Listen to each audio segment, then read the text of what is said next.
Aujourd'hui, nous allons aborder un seul point, euh, les obligations comptables de l'entreprise au Togo. Donc, et après, nous aborderons à partir de la prochaine séance, euh, dans la mesure du possible, le cycle comptable et la comptabilité d'engagement et la comptabilité par caisse. Donc, en guise d'introduction, nous pouvons dire ceci. Toute entreprise formellement constituée a l'obligation de produire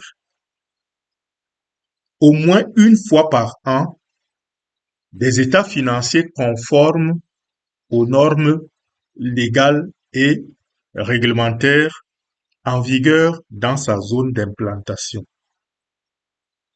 Donc, une entreprise formellement constituée, c'est-à-dire qui a accompli les formalités au niveau du CFE pour pouvoir être régulièrement immatriculée au registre du commerce, a l'obligation, au moins une fois par an, de produire des états financiers.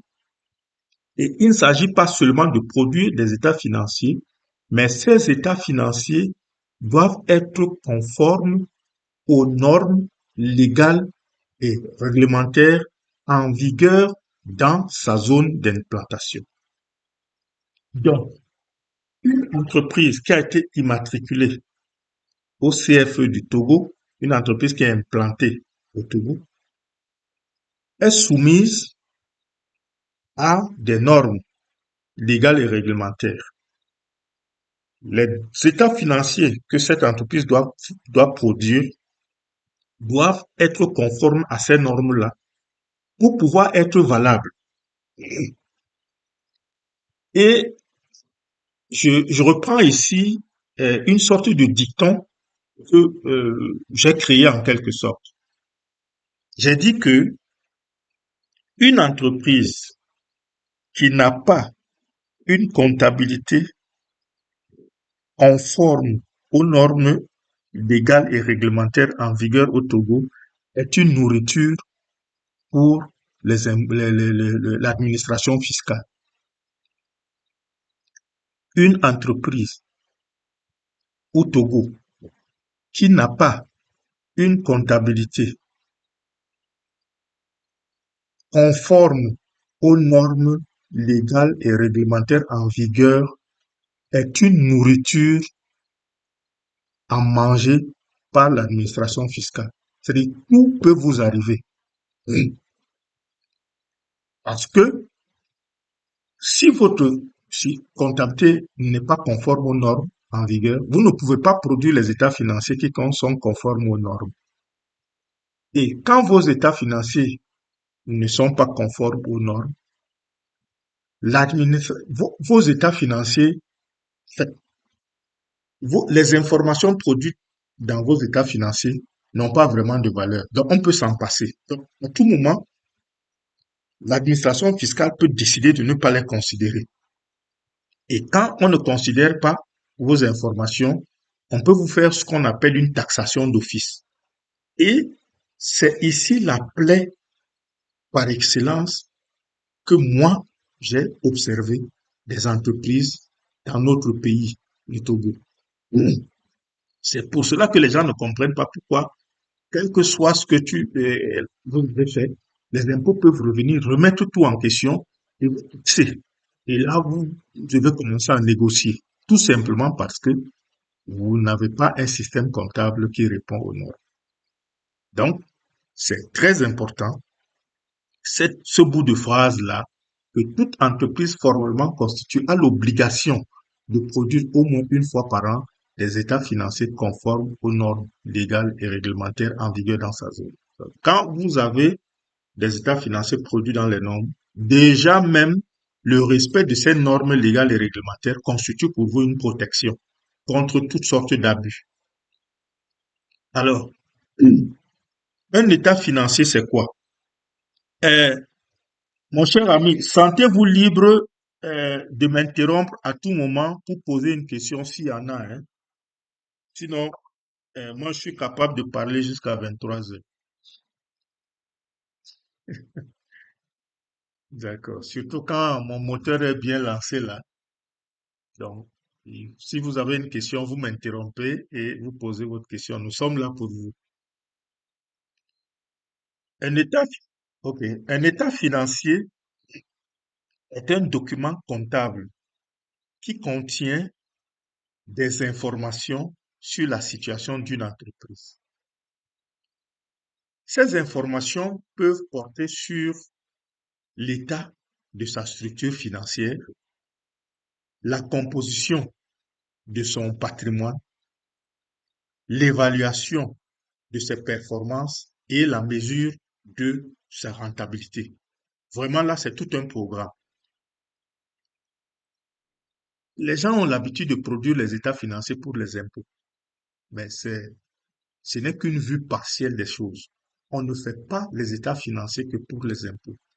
Les états financiers constituent d'abord un document de gestion, un document d'information pour les propriétaires même de l'entreprise, pour les gérants de l'entreprise, pour ceux qui travaillent dans l'entreprise. C'est d'abord eux, les premiers destinataires des états financiers.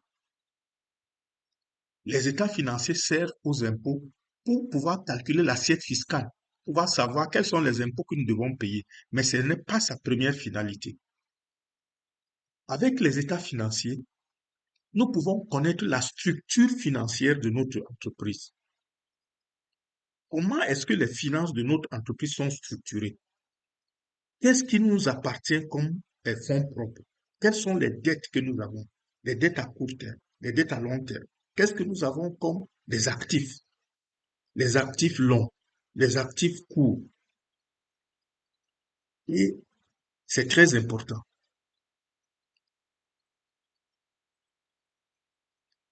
Dans les états financiers, nous avons les informations sur la composition du patrimoine de notre entreprise. Qu'est-ce qui constitue le patrimoine de notre entreprise? C'est dans les états financiers qu'on peut savoir ça. C'est dans les états financiers qu'on peut voir ça.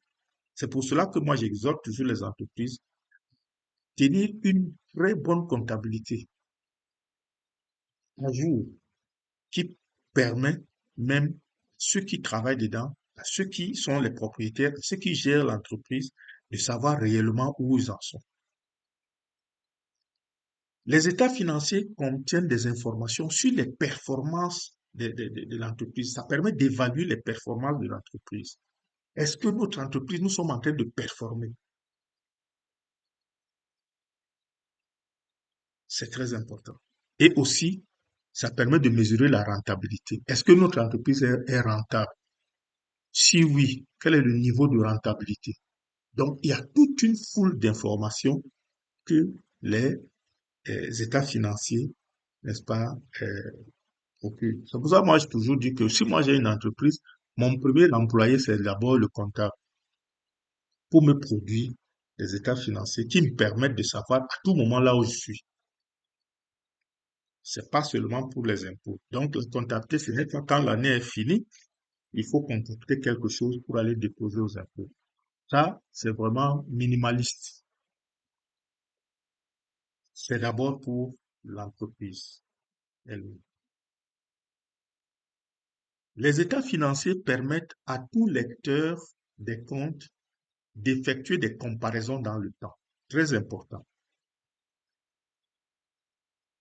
Quand on prend les états financiers, vous allez toujours voir qu'il y a une comparaison entre deux périodes. Quand vous prenez les états financiers d'une entreprise, les états financiers de 2022, 2023, vous verrez toujours que côté, il y a une colonne de 2022. Parce que il faut pouvoir comparer l'entreprise, les informations de l'entreprise dans le temps. L'année passée, nous avions euh, fait un chiffre d'affaires peut-être de 50 millions. Cette année, à la même période, on est à 40 millions. Ça veut dire que par rapport à l'année précédente, nous sommes en retard. Alors, pourquoi est-ce que nous sommes en retard? Ça nous permet de, de procéder aux analyses, de faire les diagnostics et de procéder aux corrections nécessaires. Donc, comparaison dans le temps. Il y a aussi des comparaisons sectorielles. Les entreprises appartiennent à plusieurs secteurs d'activité. Ou alors, la même entreprise même peut évoluer dans plusieurs secteurs d'activité. Donc, les états financiers peuvent nous permettre de faire des comparaisons, de savoir par exemple que le secteur, n'est-ce pas, de la restauration, ça marche mieux que euh, le secteur peut-être de la vente du soja, je dis n'importe quoi. Ça nous permet par exemple de savoir que être dans le secteur, je ne sais pas moi, le secteur du transport, ça demande beaucoup de capitaux à investir que être dans le secteur de la restauration. C'est à travers l'analyse, n'est-ce pas, des états financiers, en faisant des comparaisons, que l'on permet, n'est-ce pas, d'avoir toutes ces informations-là. Les états financiers permettent de prendre des décisions de gestion. Mais qui prend la décision de gestion dans l'entreprise? Ce sont les dirigeants de l'entreprise, ce sont les propriétaires de l'entreprise. Donc, les états financiers, nos propres états financiers, ainsi que les états financiers de nos clients et de nos fournisseurs, nous permettent de prendre des décisions. Donc, ça permet aussi d'évaluer la valeur de l'entreprise. Notre société vaut combien à l'heure actuelle? C'est-à-dire si on devait liquider tout, c'est-à-dire on arrête le business, on liquide tout, notre entreprise vaut combien? Les états financiers vous donnent cette réponse. Donc, voilà autant l'utilité, n'est-ce pas, des états financiers. Les états financiers sont très importants pour tous les partenaires de l'entreprise. Donc, les états financiers d'une entreprise sont importants pour les clients, c'est important pour les fournisseurs. Il y a, c'est pas seulement au niveau de la banque et au niveau des impôts qu'on donne des états financiers. Il y a certains fournisseurs, si vous voulez devenir leur client, ils peuvent vous demander vos états financiers. Parce que si vous voulez demander euh, de crédit à votre fournisseur, vous voulez peut-être que votre fournisseur vous vende à crédit, il faut que votre fournisseur puisse analyser votre situation financière, puisse analyser vos performances, exactement comme ferait une banque, puisse mesurer votre solidité financière pour euh, prendre la décision de prendre le risque en ce qui vous concerne.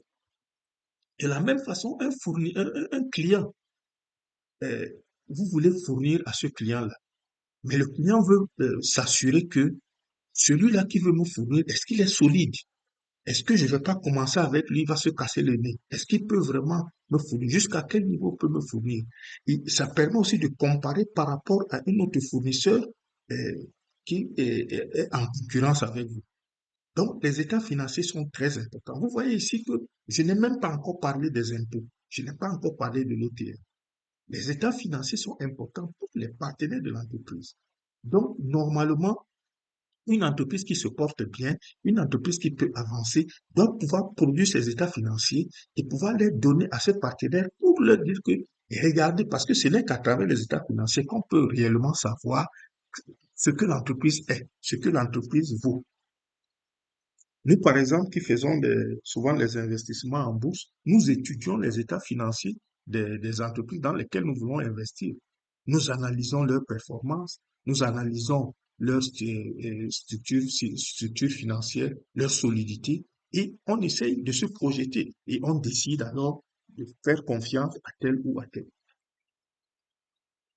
Et c'est ça le travail des institutions financières.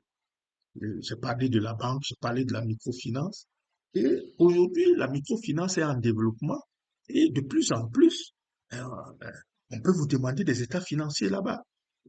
Parce que les entreprises sont en train de se structurer de plus en plus. Et si vous produisez les états financiers de bonne qualité, ce n'est qu'à votre avantage.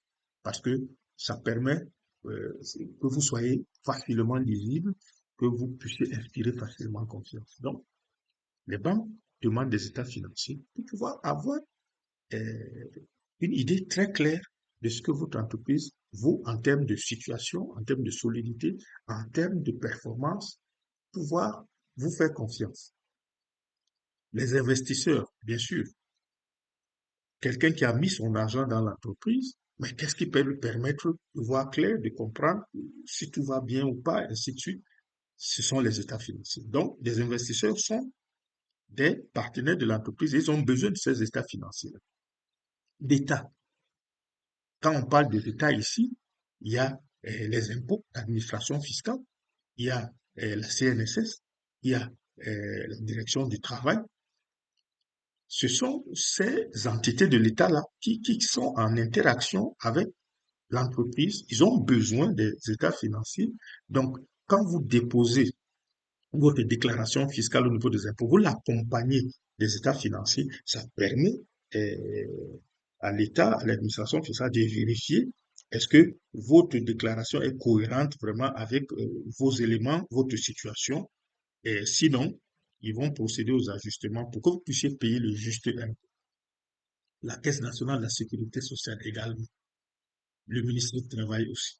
Donc, les états financiers, c'est important pour tous ces partenaires. Et au-delà, n'est-ce pas, de ces quatre types de partenaires dont nous venons de parler, il y a le grand public.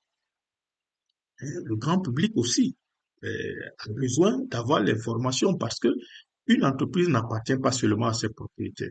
Une entreprise appartient aussi au public, c'est dans le paysage public. Nous disons les états financiers des entreprises qui sont cotées en bourse, machin, tout ça là, parce que comme ces entreprises-là collectent l'épargne publique, elles ont le devoir de donner l'information au public pour que nous sachions ce qui se passe là-bas. Donc, les états financiers, comme vous avez vu ici, vous pouvez le constater, sont très importants pour différents types, pour tous les partenaires de l'entreprise. Et ici, dans ces partenaires de l'entreprise aussi, il y en a certains que j'ai pas mis. C'est les employés qui travaillent dans l'entreprise, c'est des partenaires. Eux aussi, ils ont besoin de ces états financiers-là pour savoir que non, ils sont vraiment dans une maison qui est solide, ils sont dans une maison qui évolue bien. Bref, les états financiers ont plusieurs destinataires.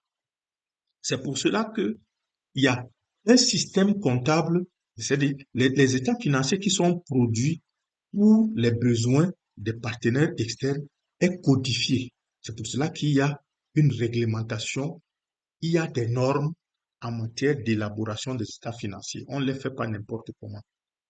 Parce que c'est plusieurs personnes qui disent ça. Donc, on a régulé, on a réglementé la manière d'élaborer les états financiers, les informations qu'on doit mettre dedans, tout est codifié et pour que tous les partenaires là, on puisse lire la même chose, on puisse voir clairement dans tout ce qui est là et que l'information puisse refléter l'image fidèle, n'est-ce pas, de l'entreprise.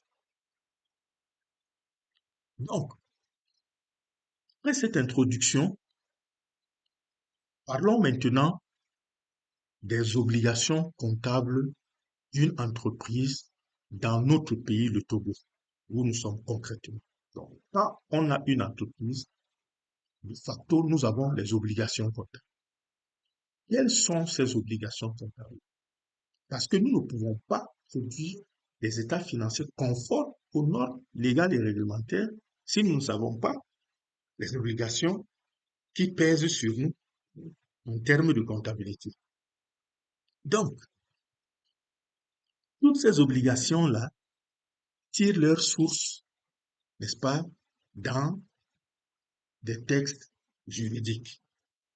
Donc, dans l'analyse, l'étude des obligations comptables d'une entreprise établie, nous allons donc passer en revue les textes, n'est-ce pas, où ces obligations-là se trouvent. C'est la lecture de ces textes-là, c'est la connaissance de ces textes-là qui nous permet de connaître les obligations, n'est-ce pas, qui sont les nôtres en matière de contrôle. Donc, ici, nous avons énuméré six sources, sept sources en matière, sept sources juridiques des obligations comptables d'une entreprise. Il y a premièrement l'acte uniforme révisé portant sur le droit commercial général. Donc ça, c'est le premier document, le premier texte, n'est-ce pas, qui est un acte uniforme de l'OHADA, qui est la première source, n'est-ce pas, des obligations comptables d'une entreprise au Togo. Parce que le Togo est, est un État partie de l'OHADA. Donc nous avons souscrit, n'est-ce pas, à, à l'OHADA, aux actes uniformes de l'OHADA, qui constitue donc, en matière de droit des affaires, l'OHADA est la source, n'est-ce pas, qui prime, n'est-ce pas, sur notre réglementation interne. Donc, tous les actes uniformes de l'OHADA nous concernent. Mais ici, spécifiquement, en matière de comptabilité, surtout comptabilité des entreprises commerciales, sous forme, n'est-ce pas, de sociétés, tout ça là, d'abord, ce sont ces textes-là. Il y a l'acte uniforme révisé portant sur le droit commercial général. Donc, nous verrons ces textes étape par étape et nous ressortirons de chaque texte quels sont les articles qui nous concernent, pour lesquels on peut s'appesantir pour savoir réellement, concrètement, quelles sont les obligations qui sont les nôtres. Donc, après ce texte-là, il y a l'acte uniforme relatif au droit comptable et à l'information financière. Donc, qu'on abrège, on présentera ça beaucoup plus en abrégé, c'est AUDCIF. Donc, je pourrais dire que le document même par excellence de la comptabilité, c'est celui-là, c'est ce texte-là. Donc, quelqu'un qui s'intéresse réellement à la comptabilité doit lire cet acte uniforme de bout en bout. Si ce n'est que moi, ma propre recommandation, il n'y a pas, euh, il n'y a pas d'alternative à cela. À moins que la personne veuille fonctionner sur les ondes. Mais si vous voulez savoir par vous-même, vous devez lire cet acte de bout en bout, d'une page à l'autre. Et il est assez simple, n'est-ce pas, pour de lecture. Vraiment simple. Il y a ensuite l'acte uniforme relatif aux droits des sociétés commerciales et du groupement d'intérêt économique. Là, cet acte concerne beaucoup plus les sociétés commerciales. Par contre, le premier acte, l'AUDCG, ça concerne une entreprise commerciale. Je dirais même que c'est ça même la base. Toutes les entreprises commerciales sont concernées. Et cet acte-là, en matière de comptabilité, va vous renvoyer à l'AUDCIF. Donc, ça veut dire que l'AUDCIF, là, concerne également toutes les entreprises. Donc, si quelqu'un est comptable dans une société, quelqu'un tient la comptabilité, il doit avoir lu l'AUDCIF. Il n'y a pas d'alternative à cela. Il doit avoir lu ça. Parce que s'il n'a pas lu, on sera toujours en train de lui raconter que oui, c'est comme ça, oui, c'est ça. Mais si la personne veut vraiment savoir, elle doit lire ça elle. Maintenant, l'acte uniforme relatif aux droits des sociétés commerciales et du groupement d'intérêt économique, ça, c'est pour les sociétés commerciales. Mais si c'est une entreprise individuelle, l'entreprise individuelle, elle n'est pas concernée par cet acte uniforme. Mais une société est concernée. Et là, dans cet acte-là, bien que cet acte concerne, n'est pas spécialisé, c'est pas, contrairement à l'AUDCIF, qui est spécialisé, n'est-ce pas, à la comptabilité, cet acte est beaucoup plus général. C'est-à-dire, il réglemente la vie beaucoup plus générale des sociétés. Et là-dedans, il y a des aspects qui concernent la comptabilité. Maintenant, tout ce que nous voulons de faire là, ça c'est au niveau de l'OHADA. Quel que soit le pays où vous irez, qui est membre, n'est-ce pas, et qui est état partie de l'OHADA, ce sont les mêmes exigences que vous trouverez. Donc, c'est ce qui nous rend confortable aujourd'hui. Je quitte aujourd'hui, je m'en vais au Bénin, c'est toujours ça que je vais trouver. Donc, j'ai pas besoin d'aller étudier de nouvelles lois. Je m'en vais au Cameroun, ce sera la même chose. je m'en vais au Burkina Faso, ce sera la même chose. Ça, vraiment, c'est un gros acquis, n'est-ce pas, pour que nous puissions travailler en international, entre nous ici en Afrique. Maintenant, quand nous quittons, n'est-ce pas, la sphère de l'Ouada, nous rentrons maintenant dans notre pays. C'est pour cela que dans le titre de la formation, j'ai précisé au Togo. J'ai précisé au Togo parce que dans les obligations comptables, il y a une partie qui concerne tout l'espace Ouada. Mais là, il y a une autre partie qui concerne le Togo. Et cette partie qui concerne le Togo, quand on va au Bénin, ce sera différent, bien qu'il y ait des similarités. Quand on va en Côte d'Ivoire, ce sera différent, bien qu'il y ait des similarités. Quand on va au Cameroun, ce sera différent, bien qu'il y ait des similarités. Donc, quand on va maintenant au niveau national, le premier texte auquel nous serons confrontés, c'est le Code général des impôts, en abrégé ici CGI. Le Code général des impôts a, n'est-ce pas, des prescriptions en matière de comptabilité. Et ça s'applique à nous. Mais la bonne nouvelle ici, c'est que, en réalité, le Code général des impôts en matière de comptabilité au Togo ne dit rien que les autres n'ont pas dit. Même, il renvoie tout simplement que allez-y, respecter euh, les actes uniformes de l'OADA. Et tout ce qu'il dit, nous le démontrerons dans la suite. Tout ce que le Code des impôts dit, c'est juste dit, même quand lui-même il a prescrit quelque chose, vous allez retrouver la même chose dans les actes uniformes de l'OADA, notamment dans l'acte uniforme relatif au droit comptable et à l'information financière.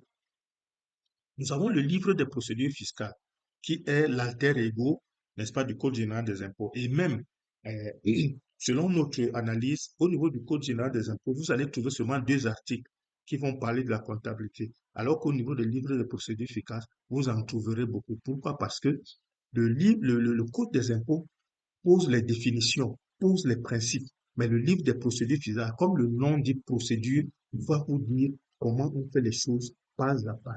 Et la comptabilité, c'est une affaire aussi de principes, mais beaucoup de procédures.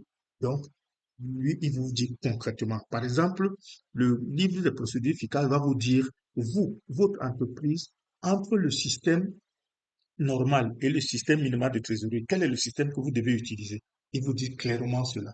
Et vous savez que quand je dis par exemple que les entreprises de la TPU vont utiliser le système minimal de trésorerie, c'est le code, c'est le livre de procédures fiscales qui le dit. Donc, il dit clairement que vous utilisez ça, vous utilisez ça. Encore une fois, ça nous renvoie, n'est-ce pas, aux actes uniformes de l'OADA.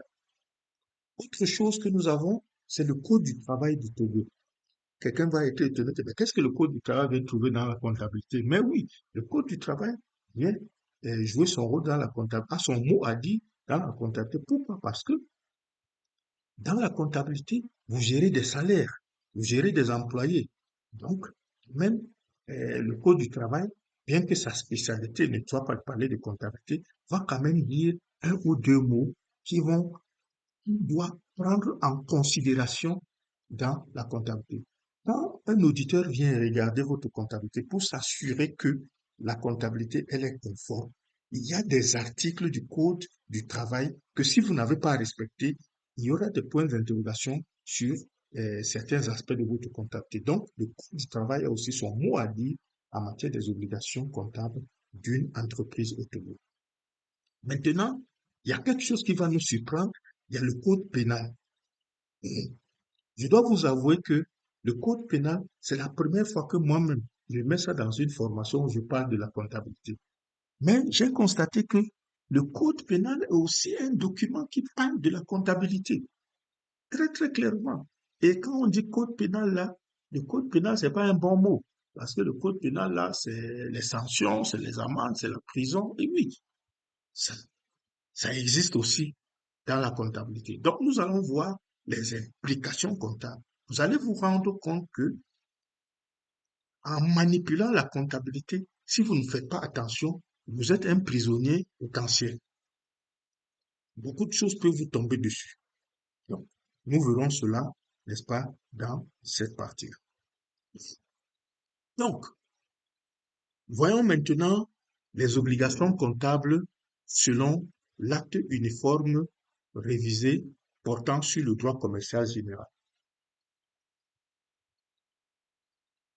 Donc, notre objectif ici, c'est d'amener l'apprenant à s'approprier ces lois. Ce sont des textes volumineux, mais en ce qui concerne la comptabilité, pas de souci.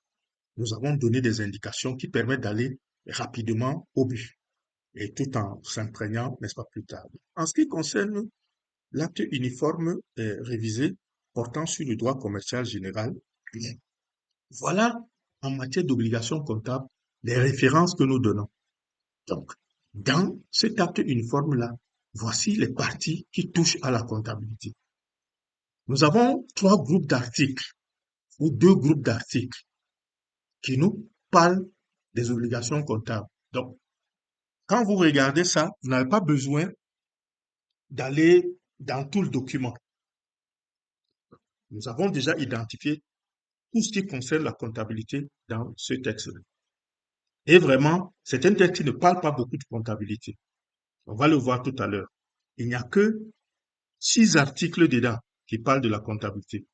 Donc, de l'article 13 à l'article 15, qui parle des obligations comptables du commerçant.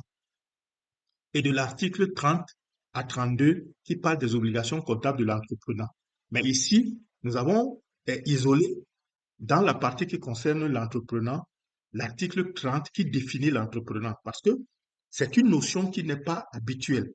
Donc, parler des obligations comptables de l'entrepreneur, on va d'abord nous mettre, c'est qui l'entrepreneur? C'est pour ça que nous avons isolé l'article 30 qui présente qui est l'entrepreneur. Et maintenant, l'article 32 à 31 à 32, nous allons voir les obligations comptables de l'entrepreneur.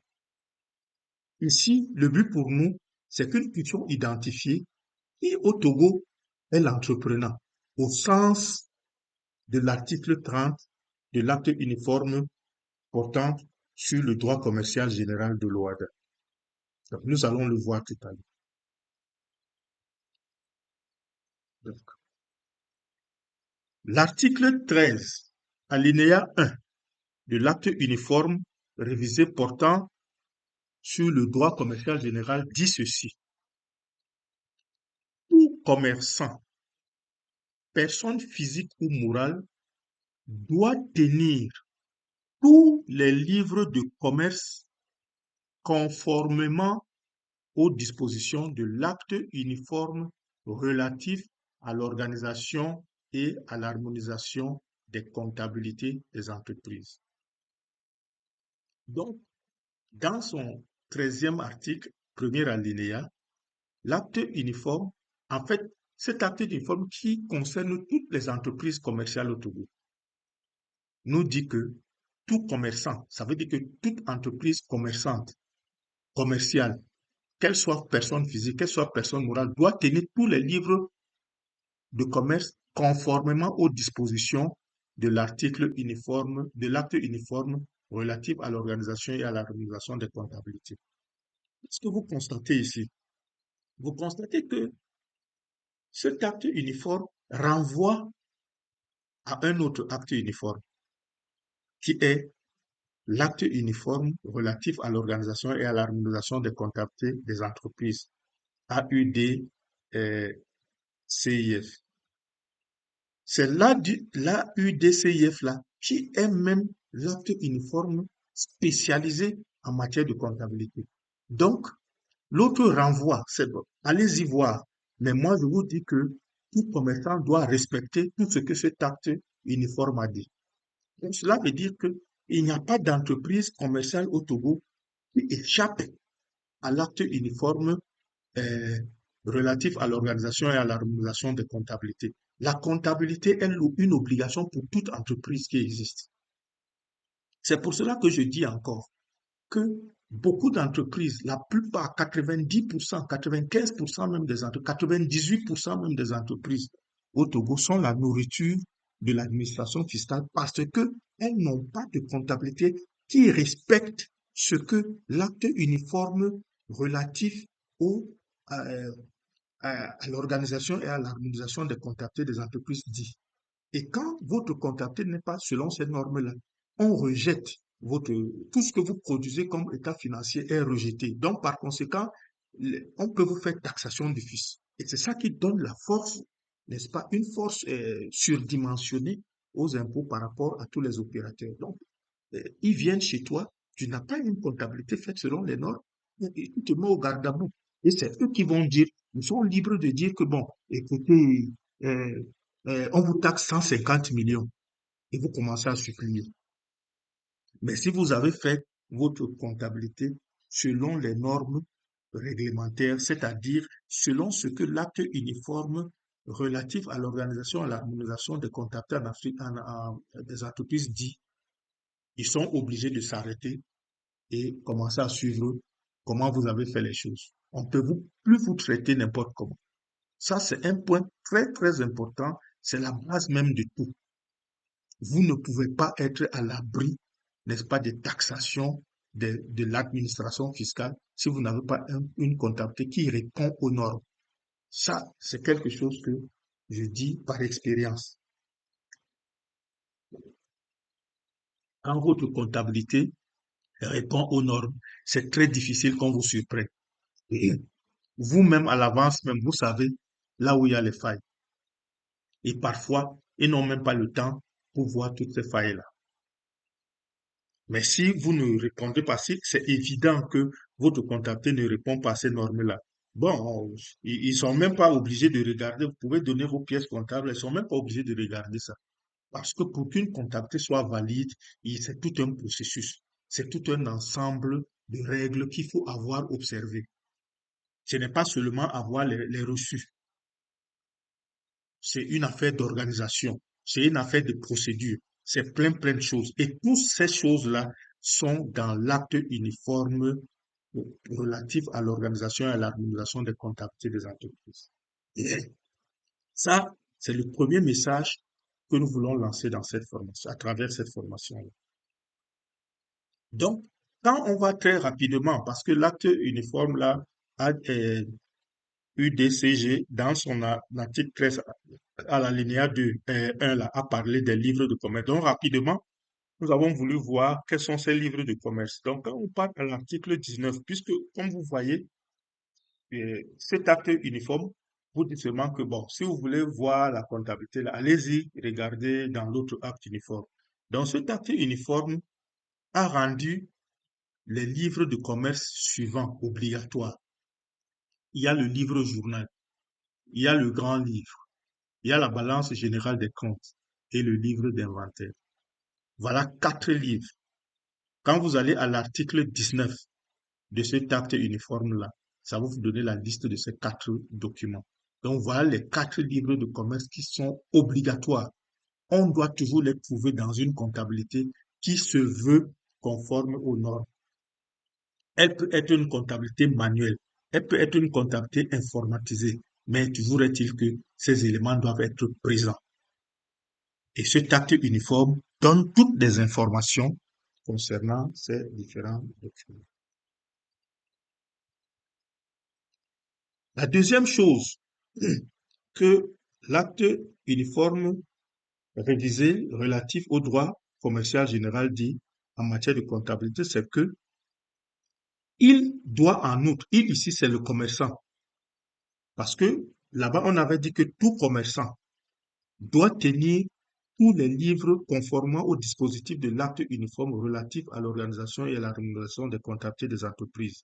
Et il continue en disant que il doit en outre respecter, selon le cas, les dispositions prévues à l'acte uniforme relatif à l'organisation et à l'harmonisation des comptabilités. Donc là, il vient encore de se répéter. Et à l'acte uniforme relatif aux droits des sociétés commerciales et du groupement d'intérêt économique, alinéa 2. Ici, on peut croire que c'est une tautologie, non. L'alinéa 1 s'adressait aux entreprises qui ne sont pas constituées sous forme de société.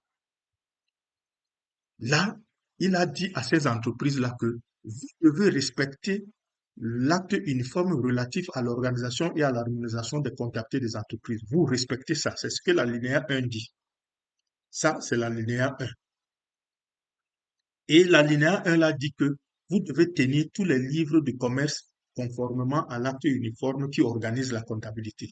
Et l'acte uniforme qui organise la comptabilité dit que ces livres-là, c'est le livre journal, le grand livre, la balance des comptes et le livre d'inventaire. Donc, ça veut dire que entreprise, une entreprise personne physique, ça veut dire que l'entreprise là qui a la TPU, elle doit respecter ça pour que sa comptabilité soit considérée. Maintenant, à l'alinéa 2, l'acte uniforme s'adresse maintenant aux entreprises qui sont constituées sous forme de société. Donc, elle dit, à vous maintenant, vous devez respecter l'acte uniforme qui parle de la comptabilité, mais vous devez aussi respecter l'acte uniforme relatif aux droits des sociétés commerciales et du groupement d'intérêt économique. Donc, vous voyez un peu comment la loi OHADA elle est structurée. On a une première loi qui est l'acte uniforme révisé portant sur le droit commercial général. Donc ça parle du commerce d'une manière générale. Maintenant, là-bas, elle vous dit des choses. Elle vous dit que, bon, si vous voulez regarder, vous devez respecter la comptabilité. Mais pour savoir ce que vous devez respecter, allez-y dans l'acte uniforme qui parle de la comptabilité. Là, elle a parlé à toutes les sociétés. Maintenant, aux sociétés qui sont constituées sous forme de société, elle a dit que, mais pour vous, vous allez encore ajouter l'acte uniforme euh, relatif aux droits des sociétés commerciales. Donc là-bas, dans cet acte-là, il y a des articles qui vous concernent vous, mais qui ne concernent pas les sociétés qui sont constituées sous forme d'individus. Donc voilà la différence. Donc cet article 3 parle à les entreprises commerciales. Ça parle aux entreprises individuelles, ça passe aux sociétés. Et leur dit que, en matière de comptabilité, allez-y voir, vous, dans l'acte qui parle de la comptabilité, vous, dans l'acte qui parle de la comptabilité et dans l'acte qui parle des sociétés. Donc voilà l'interprétation. Et maintenant, la dernière chose qui nous intéresse dans cet acte uniforme-là en matière de comptabilité, c'est que les livres de commerce, on a parlé des livres de commerce avant là, doivent mentionner le numéro d'immatriculation au registre du commerce et du crédit mobilier. Donc, toute entreprise, pour que ces livres soient valables, pour que ces documents soient valables, on doit trouver dessus les mentions de son immatriculation au registre du commerce et du crédit immobilier. Pourquoi le registre du commerce et du crédit immobilier est important? Si on doit faire une comparaison avec un être humain, quand un être humain naît, il est enregistré à la mairie, à l'état civil. Le registre de commerce et du crédit immobilier est comme l'état civil des entreprises. La naissance d'une entreprise, l'existence légale d'une entreprise est constatée par son inscription dans le registre du commerce. Le registre du commerce est l'acte de naissance de la société, est l'équivalent pour un homme de l'acte de naissance. Donc c'est pour cela que pour qu'on puisse identifier une société, on l'identifie par son numéro d'immatriculation au registre du commerce. Donc, cet acte dit donc que, dans son article 14, que pour que c'est une obligation. Donc, quand une société est constituée, quand vous faites une facture, votre numéro d'immatriculation au registre du commerce doit figurer dessus, le numéro RCCM. Si vous faites une facture, vous ne mettez pas le numéro RCCM dessus, ça veut dire que cette facture, elle est nulle. Elle ne sert à rien. De la même façon, quand vous traitez aussi avec une entité commerçante, pour que sa facture soit valable, il faut exiger qu'elle mette dessus son numéro d'immatriculation au registre du commerce. C'est très important. Donc, le registre du commerce ici chez nous est géré par le tribunal du commerce. C'est pour cela que vous voyez l'image du tribunal de commerce de Lomé à côté. C'est là-bas que le registre du commerce, c'est le tribunal du commerce de Lomé qui gère le registre du commerce. Donc, c'est un livre, c'est comme l'état civil des entreprises. Et même les événements. Vous allez même constater que quand une société même produit des états financiers, on doit aller déposer même les états financiers. Les gens pensent qu'on dépose seulement les états financiers aux impôts. Non, on dépose aussi les états financiers au registre du commerce. Si vous ne déposez pas là-bas même, il y a même des amendes, voire même des emprisonnements qui sont prévus. Et nous verrons tout cela.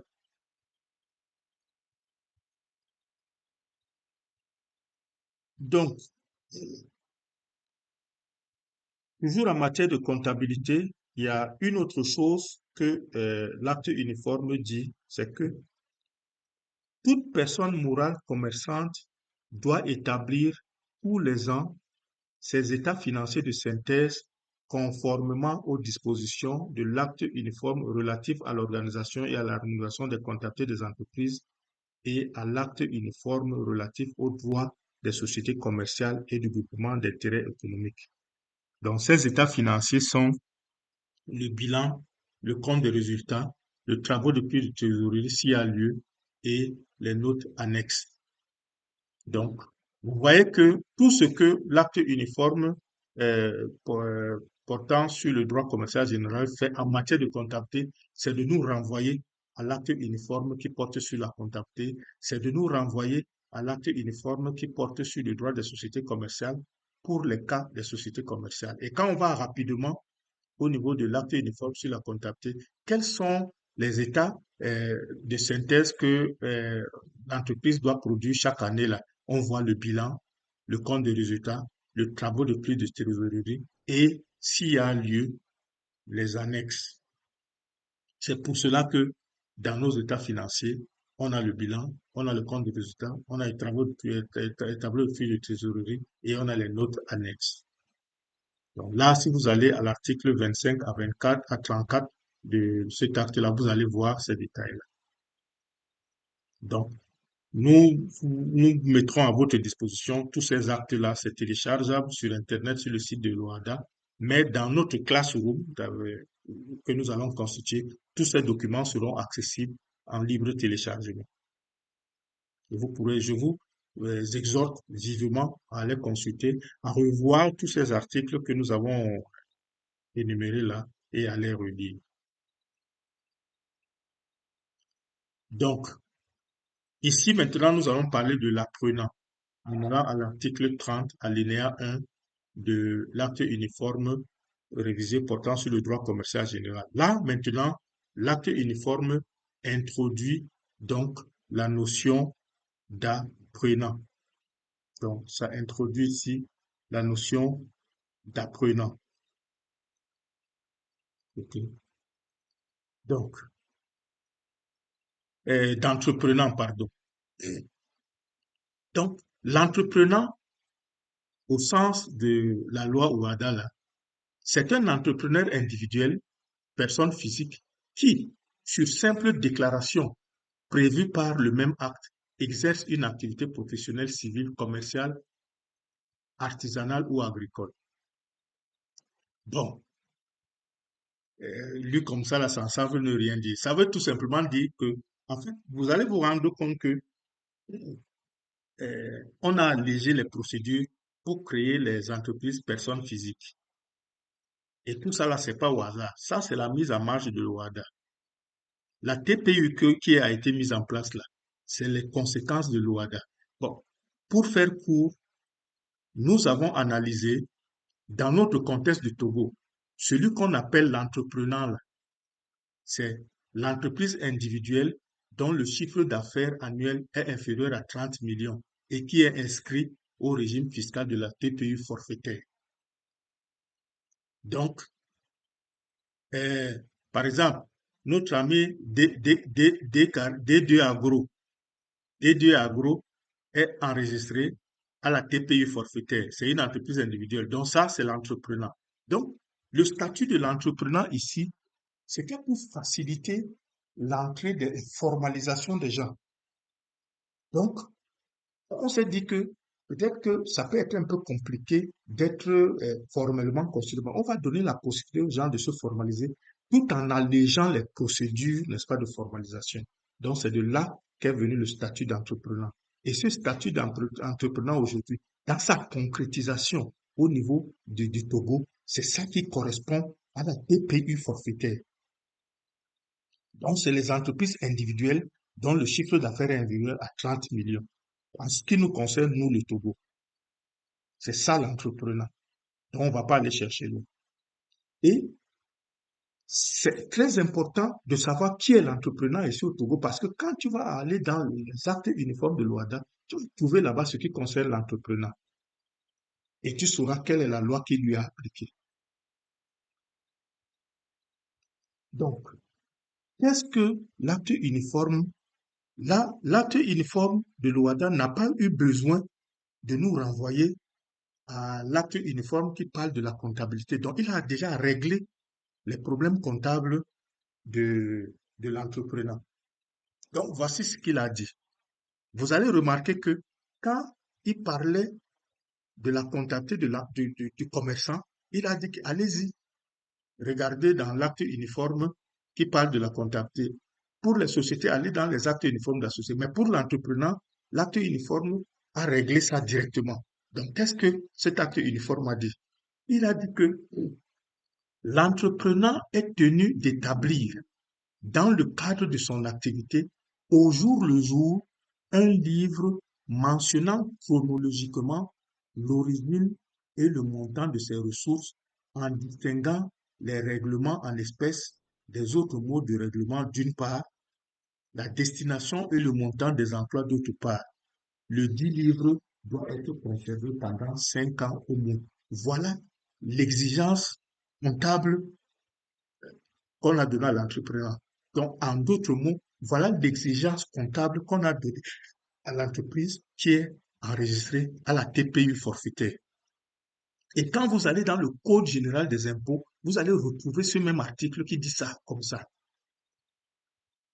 Si je ne m'abuse, il y a l'article 16 du Code machin, l'article 16 du livre de procédure fiscale dans son alinéa 4 qui dit ça.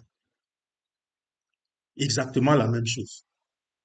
Et c'est ça qui nous a permis d'identifier que l'entrepreneur dont on parle là, au Togo, là, c'est l'entreprise qui est du régime de la TPI forfaitaire. Donc voilà pour la comptabilité de la TPI forfaitaire. C'est ça ici qui est devant nous. Donc, il faut avoir en mots simples un cahier de recettes dépenses tenu de manière chronologique, jour par jour, sans rature, sans blanc, propre, et qui montre ce qui est entré, ce qui est sorti. Et on doit garder ça pendant 5 ans. Voilà ce que l'OADA nous demande. Donc, si quelqu'un est de la TPE et il ne veut pas avoir des problèmes avec les impôts, il doit avoir ce document-là proprement tenu. Et quand les agents des impôts arrivent, il est protégé. Mais s'il n'a pas ça, on peut lui taxer tout ce qu'on veut parce qu'il ne respecte pas la loi. Donc, quand tu es hors la loi, on te traite comme on veut. Donc, voilà la dernière exigence, la deuxième exigence que l'acte uniforme a donnée à l'entrepreneur. Il a dit en outre, si l'entrepreneur exerce des activités de vente de marchandises, d'objets, de fournitures, de denrées ou de fournitures de logement, il doit donc tenir un registre récapitulé par année et présentant le détail des achats et précisant le mot de règlement et les références des pièces justificatives lesquelles doivent être conservées. On va pas trop rester ici dans les détails on va passer rapidement. C'est juste pour dire que les exigences comptables qui sont les nôtres, qui sont celles des entreprises, c'est écrit quelque part. Et c'est écrit où? C'est ça que nous avons donné. Donc, ça veut dire qu'ici, un entrepreneur qui exerce dans les activités de vente, en plus de son cahier là, qui est le registre de dépenses là, enregistré jour par jour, il doit encore avoir un autre registre où maintenant on fait récapitulation par année et aussi avec les références des pièces justificatives. Qu'est-ce que ça veut dire? Ça veut dire que même l'entreprise de la TPE doit avoir les pièces justificatives, doit avoir les reçus pour pouvoir garder. Très important. Parce qu'une comptabilité sans justificatif, bon, Elle ne vaut pas grand-chose. Donc voilà en ce qui concerne l'acte uniforme portant sur le droit commercial général. Est-ce qu'il y a des questions à ce niveau? Est-ce qu'il y a des réactions à ce niveau? Parce que là maintenant, on va quitter cet acte uniforme qui en fait, en réalité, si ce n'est la situation de l'apprenant qui l'a clarifié, renvoie plutôt à d'autres textes pour dire que si vous voulez connaître vos obligations en matière de comptabilité, allez-y regarder là-bas. Mais moi, je vous donne l'ordre de respecter ces recommandations. Est-ce qu'il y a une, une question, une réflexion,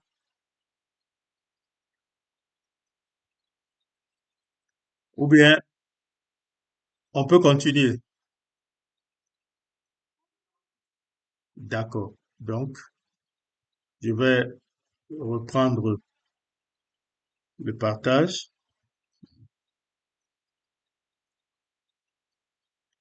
OK. Maintenant, nous allons parler des obligations euh, comptables. Donc, nous allons même dans le texte même spécialisé, le texte de l'OHADA qui est spécialisé dans la comptabilité. Donc, c'est l'acte uniforme relatif au droit comptable et à l'information financière. Vous allez voir que quand on était dans l'acte uniforme de l'OHADA, qu'est-ce qu'il disait? Quand il veut parler de cet acte-là, il disait que voilà comment il appelait. Il appelait acte uniforme relatif à l'organisation et à l'harmonisation des comptabilités des entreprises. Ça, c'est pas le nom de cet acte-là. C'est juste pour dire que l'acte uniforme qui s'occupe d'organiser et d'harmoniser les comptabilités des entreprises. Parce que le travail que l'OADA a fait, c'était de faire que les comptabilités des entreprises soient harmonisées partout dans l'espace OADA, nous tous maintenant, nous faisons les choses de la même façon. Donc, harmoniser les pratiques. Et OADA même, c'est Organisation pour l'harmonisation du droit des affaires en Afrique. Harmoniser, mettre de l'ordre, organiser. Donc, l'acte uniforme, au moment où l'acte uniforme relatif au droit commercial général était sorti, l'acte qui parle de la comptabilité n'était pas encore sorti, mais ils savaient qu'ils allaient sortir ça. Donc, il a énoncé ça en parlant d'une manière générique. Donc, l'acte qui va s'occuper de la comptabilité. Donc, c'est pour ça que quand on vit dans l'acte uniforme, relatif au droit commercial général, on ne trouvera pas le nom exact, mais on trouvera un nom générique. C'est comme, par exemple, on dit dans un texte que le ministre en charge des finances. Mais c'est pas comme ça que le ministre des Finances du Togo s'appelle. Le ministère des Finances, vraiment, on dirait que le ministère en charge des finances. Mais maintenant, et le nom proprement de cet article-là, de ce texte-là, c'est l'acte uniforme relatif au droit commercial et au droit comptable et à l'information financière. Donc, AUDCIF. Donc, voilà le cœur même de la comptabilité. Donc, tout ce que vous voulez comprendre en matière de comptabilité, Ciscoada, là, ça se trouve là-bas. Et même le Ciscoada, là, le Ciscoada, c'est le texte qui crée, qui a créé le Ciscoada. Le Ciscoada, c'est le système comptable de l'OADA. Et c'est cet acte-là, dans son article 5, je pense, qui institue le système comptable de l'OADA. Donc, le Ciscoada n'est que une création de cet acte-là. Et le document même du Ciscoada, le plan comptable, n'est que un document annexe de ce texte-là. Donc, voilà la différence entre ça et le Cisco. C'est le texte qui institue le Ciscoada. Donc, ici, ce texte-là, c'est lui qui est le cœur de la comptabilité. Et vous comprenez que notre formation, c'est pas un cours de comptabilité, parce que quand on veut faire le cours de comptabilité, on va prendre ce texte-là, on va aller dedans. Non, ici, notre rôle, notre objectif ici, c'est de montrer là où vous allez trouver les obligations comptables. Donc, ce texte-là, et je le dis et le répète, quelqu'un qui s'intéresse à la comptabilité dans l'espace WADA doit le lire du bout en bout. Moi, je l'ai déjà fait. à plusieurs reprises. Et je le redis toujours pour comprendre certaines choses. Donc, si vous voulez pas qu'on vous la raconte, allez-y lire vous-même. Donc, ici, nous vous donnons les guides parce que notre cours, c'est l'élaboration des états financiers, c'est pas la tenue de la comptabilité au quotidien. Donc, on ne va pas rentrer dedans. Donc, ici, nous donnons les références. Un peu comment cet acte uniforme est organisé. Donc, de l'article 1 à l'article 13, ce sont des dispositions générales, des définitions, machin, ainsi de suite. De l'article 14 à l'article 24, on parle de l'organisation comptable. Comment est-ce que la comptabilité doit être organisée? Donc, si vous voulez que votre comptabilité soit normale, correcte, tout ce que vous avez à faire, c'est de respecter ce qui est écrit dedans. De l'article 25 à l'article 34, on présente le jeu complet d'états financiers annuels. Donc là, on va décrire c'est quoi les états financiers, qu'est-ce qu'il y a dedans. De l'article 35 à l'article 65, on va donner les règles d'évaluation et de détermination du résultat. De l'article, on dirait que j'ai un saut là, mais je vais vérifier. Voilà. Ensuite, ça doit être peut-être de l'article 66. Ouais, ça doit être 66. J'ai écrit 66 à l'envers. Voilà, je corrige en même temps. Donc, de l'article 66 à l'article 73, nous avons euh, la valeur probante des documents, contrôle des comptes, collecte, publicité de l'information comptable. En fait, qu'est-ce que qu'est-ce qu'il faut pour que les documents comptables puissent être des éléments de preuve, c'est-à-dire ça puisse être valable, on puisse considérer ça quand on veut évaluer les choses. Donc, ça vous donne tout. Le contrôle des comptes, ça va parler des aspects du contrôle, avec les commissaires aux comptes, machin, tout ça, là, le contrôle des comptes. Ça va parler aussi de la collecte et de la publicité des informations comptables. Donc, cet acte va donner beaucoup d'informations, n'est-ce pas, par rapport à ça. De l'article 74 à l'article 110, donc, on va ici parler des comptes consolidés et des comptes combinés. Donc, les comptes consolidés, c'est quand il y a des groupes d'entreprises. Donc, il y a par exemple une entreprise mère avec des filiales. Donc, comment est-ce que une entreprise qui a des filiales, quand elle veut faire ses états annuels, par exemple, une entreprise, quand vous prenez, comment dirais-je, je prends par exemple Aura Bank ici au Togo. Quand je prends Aura Bank est au Bénin, Aura Bank euh, est au Burkina. Donc, quand Aura Bank du Bénin, du Togo plutôt, doit faire ses états financiers, elle doit faire ses états financiers d'abord de Aura Bank d'abord, en tant que Aura Bank euh, Togo même. Après, maintenant, elle va faire ses états financiers en tant que Aura Bank Group. Donc, dans ces états financiers de groupe, qu'on va appeler des états financiers consolidés, elle va prendre les états financiers de ses filiales pour ajouter à ses propres états financiers. C'est ça qu'on va appeler les états financiers consolidés. C'est un peu comme EcoBank. Nous avons ici au Togo le siège de EcoBank, ETI, dans le monde entier. Il y a EcoBank Togo, il y a ETI. Donc, quand ETI là, c'est-à-dire EcoBank Trans Machin International, quand ETI veut faire ses états financiers, ETI en tant que ETI même, seul, va faire ses propres états financiers. Là, on appelle ses états financiers individuels. Après, maintenant, ETI va prendre ses états financiers individuels, elle va prendre les états financiers de EcoBank Togo, elle va prendre les états financiers de EcoBank Bénin, EcoBank Côte d'Ivoire, EcoBank Cameroun, EcoBank, rassembler tout et faire maintenant les états financiers du groupe. C'est ça qu'on appelle les états financiers consolidés. Ça, c'est pour les sociétés commerciales. Maintenant, quand tu prends une entreprise, par exemple, comme FUSEC, qui est constituée plutôt sous une forme mutualiste, mais c'est aussi comme un groupe, c'est-à-dire c'est un ensemble, c'est un réseau. Mais cette fois-ci, sa nature étant différente, quand ils vont faire leur état financier de groupe, on va plus appeler ça des états financiers consolidés, on va appeler ça des états financiers combinés. Donc, eux font combinaison, les autres font consolidation. C'est pas l'objet de la formation d'aujourd'hui. On va pas rentrer dedans. Peut-être qu'un jour, euh, si nous avons parmi nos apprenants des gens qui ont des challenges à travailler sur les états combinés, donc moi personnellement, j'ai eu à travailler beaucoup avec des états financiers combinés, donc c'est pas un problème.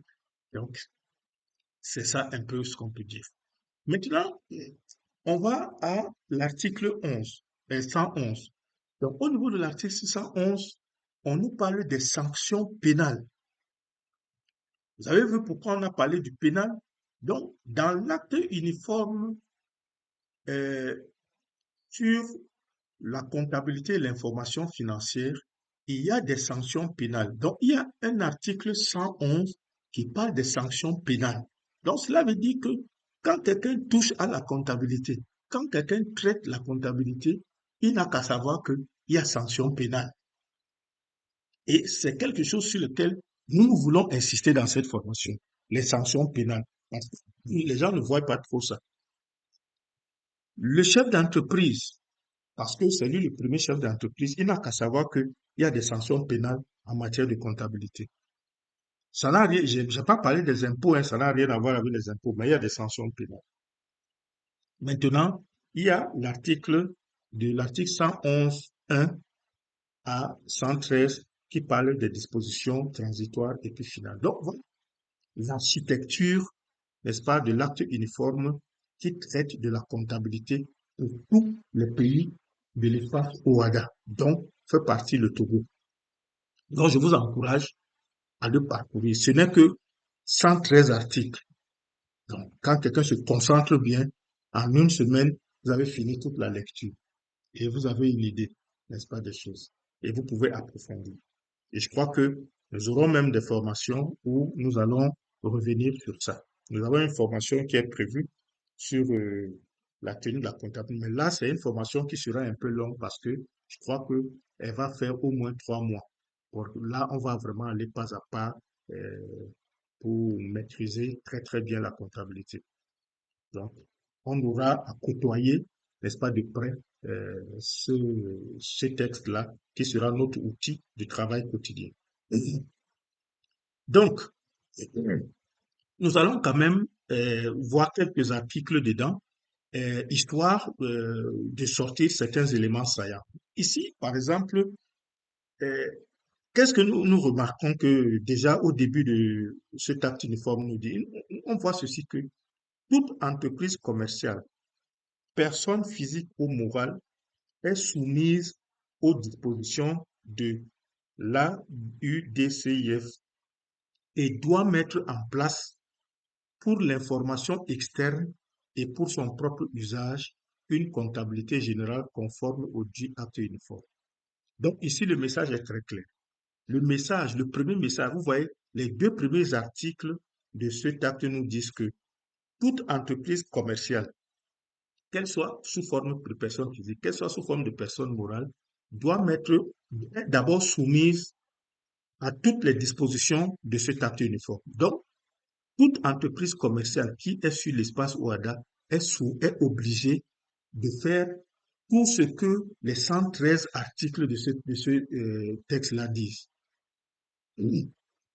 Et, entre autres, pour l'information externe, c'est-à-dire l'information des partenaires, l'information de l'État et l'information des tiers, des fournisseurs, et pour son propre usage, elle doit mettre en place une comptabilité générale conformément à ce qui est dit dans l'article. Donc, dans l'article-là, que vous saurez ce que vous devez faire. Donc, cet acte uniforme est le texte juridique d'excellence qui édicte toutes les obligations comptables qui incombent à toute entreprise implantée dans un État membre de, de l'OHADA. Donc, c'est un texte très important. C'est pour cela que je ne cesserai jamais de recommander de le lire. Je sais que bon, les gens n'aiment pas souvent lire. Il y a certaines personnes qui n'aiment pas lire, surtout les livres volumineux, les livres de droit font peur. Mais je vous assure que c'est des livres écrits avec un français facile. Pourquoi? Parce que il est dit que nul n'est censé ignorer la loi. La loi est écrite pour l'homme du peuple. La loi est écrite pour le citoyen. Donc c'est pour cela que c'est fait en un français vraiment abordable. Donc je crois que tous les apprenants qui sont là, avec votre niveau, vous allez comprendre, même si vous n'avez pas une formation juridique de base. Maintenant, s'il y a des termes, on pouvait toujours échanger avec des gens autour de vous, avec trucs. Et même avec Google, hein, moi j'ai mes petits-enfants ici, là, ils ont un ami maintenant, l'ami là s'appelle Google. Même l'enfant de 7 ans sait que quand il veut comprendre quelque chose, ça va demander à Google. Donc, quand tu lui demandes quelque chose, il dit que, mais est-ce que, il dit que je vais aller demander à Google. Google même est devenu une personne physique même pour lui. Donc, je vous encourage donc à cette recherche-là. Nous, nous allons pas trop nous attarder dessus parce que nous voulons juste sensibiliser sur les obligations comptables pour qu'on sache que quand on tient une comptabilité, quand on a affaire à la comptabilité, même si on n'a pas affaire directement, quand on est chef d'une entreprise, nous sommes le patron suprême de la comptabilité. On doit savoir qu'il y a des exigences et s'assurer que nous avons des gens qui travaillent sur ça pour que tout soit au top. Parce que quand il y a des problèmes, ça vient d'abord sur le chef. On va le voir. Donc, directement, je m'en vais à l'article qui parle des sanctions pénales. Parce que euh, c'est pour montrer pourquoi je vais aux sanctions pénales. C'est parce que il y a des sanctions pénales. Quand on dit pénales, c'est les sanctions les plus graves qui sont pénales. Hein, parce que quand on dit pénales, c'est des peines qui sont infligées, n'est-ce pas, pour ces infractions. Donc, il y a certaines choses que, déjà, cet acte-là, dites, ah, pour ça, là, vous aurez des sanctions pénales. Donc, je veux qu'on voie rapidement ces choses-là, euh, que si on a ces manquements-là, on risque de faire face à des sanctions pénales. Donc, dans son article 111, l'acte uniforme sur la comptabilité et l'information financière dit que, en cours une sanction pénale, les dirigeants d'entreprises commerciales qui n'auront pas pour chaque exercice dresser l'inventaire et établir les états financiers annuels, consolidés ou combinés, ainsi que le rapport de gestion et, dans le cas échéant, le bilan social. Donc, le premier manquement qui peut valoir aux dirigeants d'une entreprise, donc vous êtes directeur d'une entreprise, ce n'est pas vous qui tenez la comptabilité, hein, mais si votre entreprise, pour chaque exercice, ne fait pas l'inventaire, n'établit pas les états financiers annuels, ne fait pas le rapport de gestion, vous êtes passible de sanctions pénales. La deuxième chose, c'est que les dirigeants qui auront sciemment établi et communiqué des états financiers ne reflétant pas une image fidèle du patrimoine, de la situation financière et du résultat de l'exercice. Ça veut dire que quoi? Si vous prenez seulement votre ordinateur, vous écrivez n'importe quoi, vous produisez les états financiers et que ces états financiers-là ne reflètent pas l'image fidèle du patrimoine de l'entreprise, ne reflètent pas la situation réelle de l'entreprise, ne reflètent pas le vrai résultat de l'exercice, vous êtes passible de sanctions pénales. Ça veut dire en d'autres termes que faire des faux états financiers, des états financiers mensongers, est passible de sanctions pénales. Donc, tout chef d'entreprise qui communique des états financiers qui sont faux, qui sont erronés et qui l'a fait sciemment est passible de poursuites judiciaires. Et nous allons voir dans la suite quelles sont ces sanctions. Une entreprise qui ne fait pas de bilan, qui ne dépose pas de rapport de gestion. Il y en a beaucoup qui font des bilans, mais ils ne font pas de rapport de gestion. Ils ne savent pas que, à cause de ça, ils sont passibles de sanctions pénales. Donc, j'ai voulu attirer l'attention sur ces sanctions pénales pour voir que voici les manquements les plus graves. Donc, c'est pour cela que vous vous rappelez ce que j'ai dit à l'introduction, que faire des états financiers erronés peut coûter cher. Il y a des sanctions pénales. Non seulement vous pouvez avoir des redressements au niveau des impôts, ainsi de suite, des pénalités même à cause des erreurs qu'ils ont, mais il y a des sanctions pénales qui sont possibles aussi. Donc, ça veut dire que un chef d'entreprise peut se retrouver en prison parce que ils ont produit des états financiers qui ne sont pas bons. Un chef d'entreprise peut se retrouver en prison parce qu'ils ont fait 3 ans sans produit de bilan. Donc, c'est quelque chose de grave.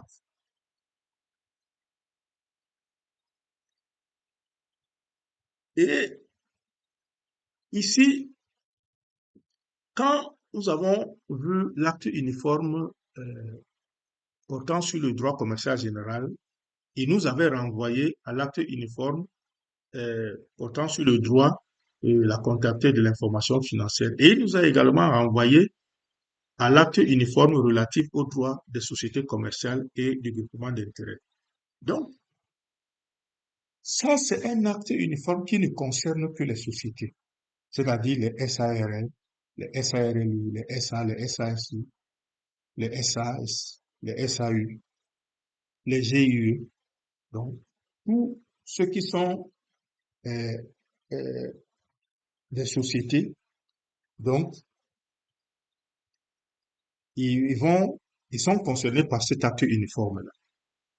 Donc, on va voir, il y a beaucoup de choses, n'est-ce pas, dans cet acte uniforme qui, en lui seul même, rien que la partie comptable de ça, là, elle peut constituer plusieurs modules.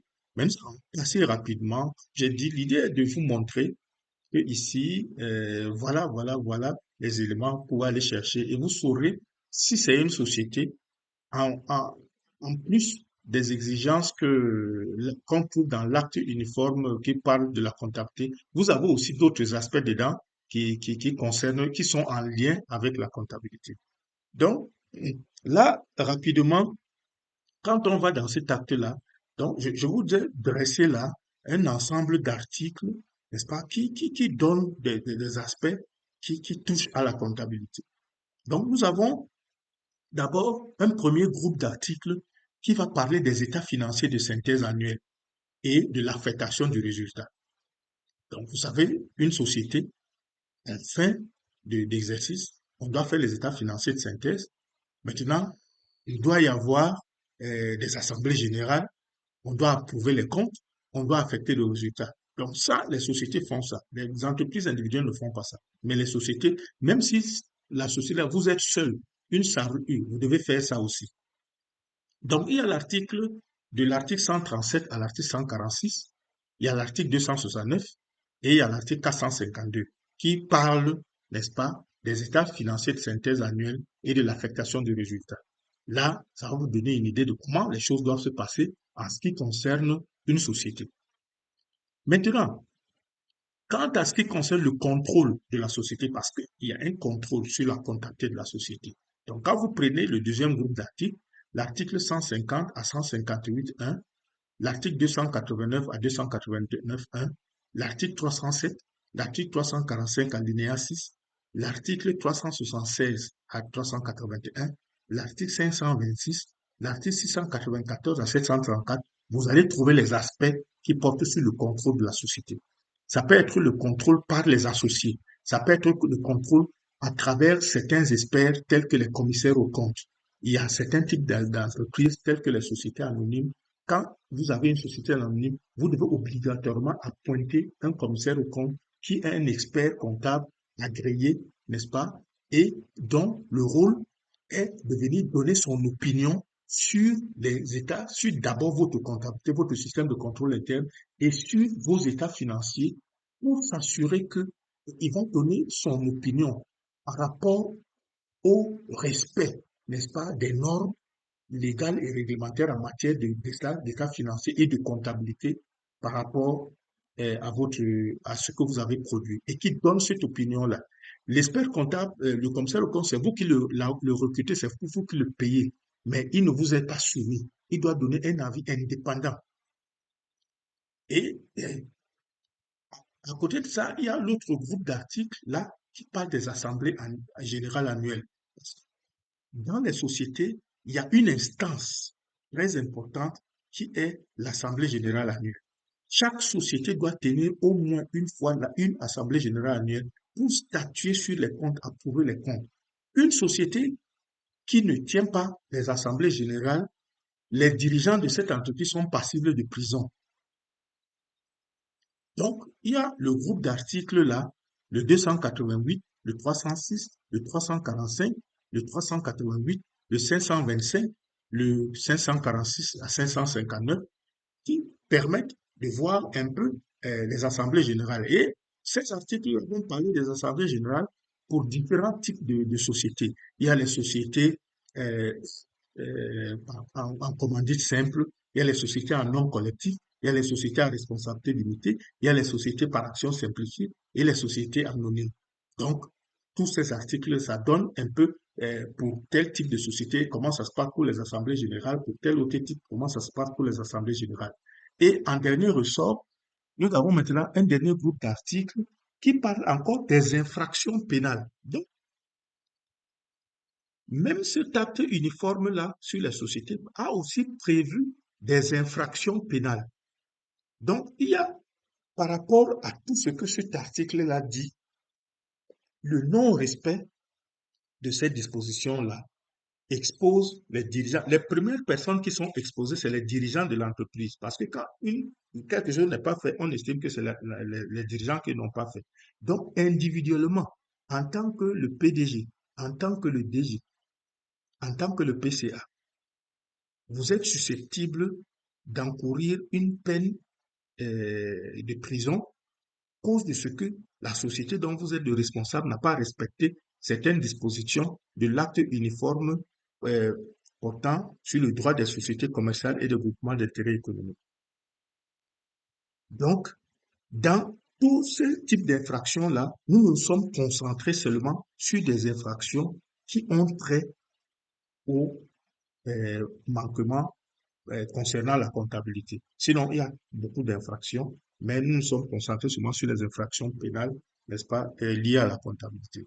Donc là, vraiment au pas de course, euh, il y a l'article central, on a pioché quelques articles pour un peu donner un aperçu de ce que peut être la vie d'une entreprise, des obligations comptables d'une entreprise. Par exemple, cet article 137 dit que, à la clôture de chaque exercice, le gérant ou le conseil d'administration ou l'administrateur général, selon les cas, établit et arrête les états financiers de synthèse conformément aux dispositions de l'acte uniforme portant organisation et harmonisation des comptabilités des entreprises. Donc ça, c'est un moment très important. À chaque fin d'exercice, lorsqu'on clôture, quand on a fini de faire les états financiers, le gérant, dans le cas des SARL, le conseil d'administration, dans le cas des SA et des SAS, les gérants aussi pour les SCS et les SNC, ou l'administration générale, dans le cas de la SA, il doit arrêter, établir les états financiers et les arrêter, conformément à ce que la loi même dit. La loi précise tout ça. Donc ça, c'est un moment clé. Établir et arrêter les états financiers à chaque fin d'exercice. C'est très important. Je crois même que c'est ça le but de notre entreprise, c'est de pouvoir établir les états financiers de synthèse de manière correcte. La deuxième chose, c'est que à l'article 138, on dit que le gérant, le conseil d'administration ou l'administrateur général, selon les cas, il va établir un rapport de gestion dans lequel il expose la situation de la société durant l'exercice écoulé, son évolution prévisible, les événements importants survenus entre la date de clôture de l'exercice et la date à laquelle il est établi, et en particulier les perspectives de continuation de l'activité, l'évolution de la situation de la trésorerie et le plan de financement. Cela veut dire que après avoir établi et raté les états financiers annuels, les responsables qui dirigent l'entreprise doivent également faire un rapport de gestion. Donc, toutes les SARL, même les SARL doivent faire des rapports de gestion en fin d'exercice. Ne pas le faire, ça nous expose à des sanctions pénales. Très peu de personnes le savent. Les gens sont seulement focalisés sur les impôts, alors qu'il y a autre chose. Donc, on fait les étapes, on établit les états financiers, on arrête les comptes, on établit un rapport de gestion selon ce que où on fait tout un rapport là. Donc, ça fait partie des choses que un directeur, un DAF, et tout ça là, devrait maîtriser, n'est-ce pas? Même un comptable, souvent, ils sont appelés à faire plein de choses comme ça. Après avoir établi le rapport, fait les états financiers, établi le rapport.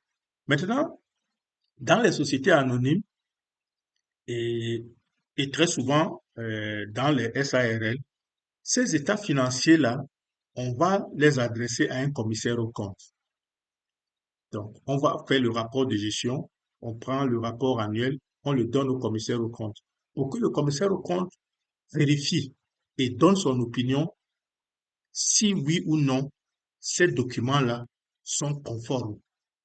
Et à partir de ce moment-là maintenant, on doit présenter ces documents à l'Assemblée générale qui doit se tenir obligatoirement dans les 6 mois de la clôture de l'exercice. Donc, cela veut dire que pour les sociétés, la clôture de l'exercice est le 12, le 31 décembre.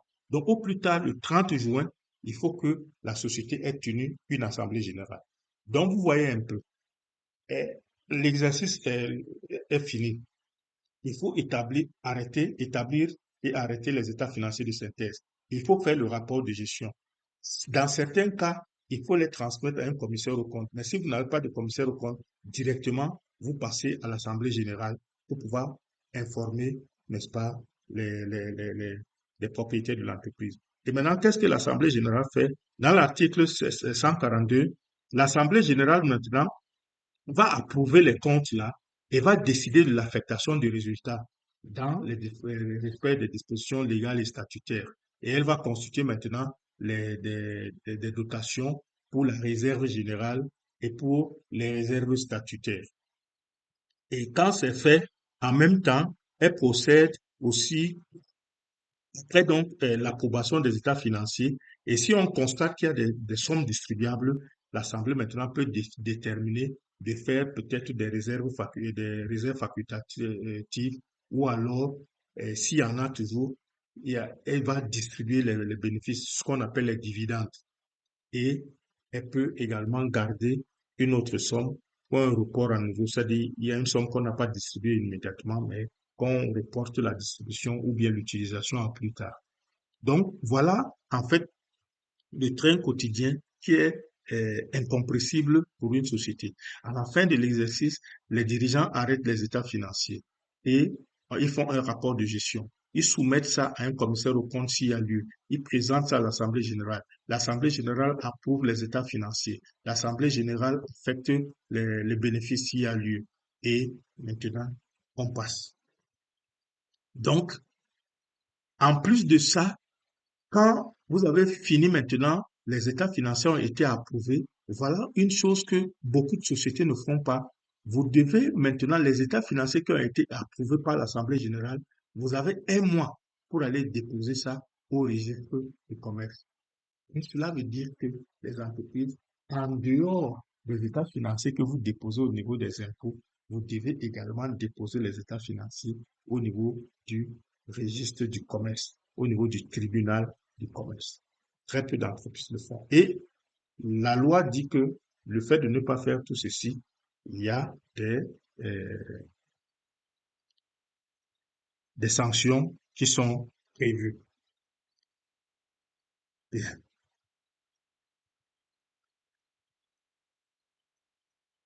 Maintenant, de manière spécifique, il y a aussi en matière d'obligations comptables, et ce qu'il faut savoir, c'est que tout associé dans une SNC, une SCS ou une salle, ou tout actionnaire dans une SA, SAS, a le droit inaliénable d'information et de communication de documents comptables de la société afin d'exercer ses prérogatives de contrôle. C'est-à-dire, un associé d'une société a le droit Et c'est un droit qui est inaliénable pour être informé de ce qui se passe dans la société. Il écrit à la société, vous avez l'obligation de lui répondre. Il a le droit qu'on lui communique les documents comptables de la société. Parce que il fait partie des propriétaires de la société. Et personne ne peut lui refuser cela. Et j'ai donné ici les articles qui vous permettent de voir ces droits-là, n'est-ce pas? Que ce soit pour la SNC, la société en nom collectif, la société en commandite simple, que ce soit pour la SA, la SA. Aussi. Donc, et aussi, euh,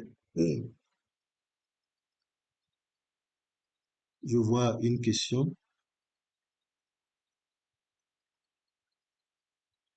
OK. Donc, euh, les, donc, au niveau des SA, obligatoirement, il faut nommer un commissaire au compte. Maintenant, pour les SNC et les salles, dans certaines conditions, quand ça atteint une certaine taille, on peut également nommer un commissaire au compte.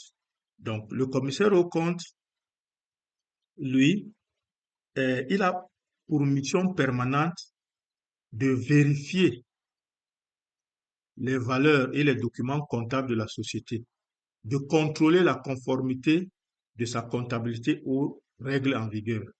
Et il doit émettre une opinion sur les états financiers de synthèse, en indiquant s'ils sont réguliers, sincères et donnent une image fidèle du résultat des opérations de l'exercice sous revue, ainsi que de la situation financière et du patrimoine de la société à la fin de cet exercice.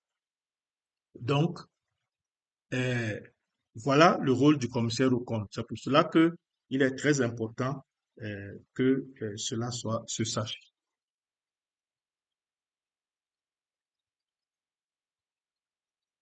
Bien. Donc, le commissaire aux comptes également, il a le devoir de déclencher une alerte sur tout fait de nature à compromettre la continuité de l'exploitation qu'il a pu relever en examinant les documents dont il a eu connaissance au cours de sa mission.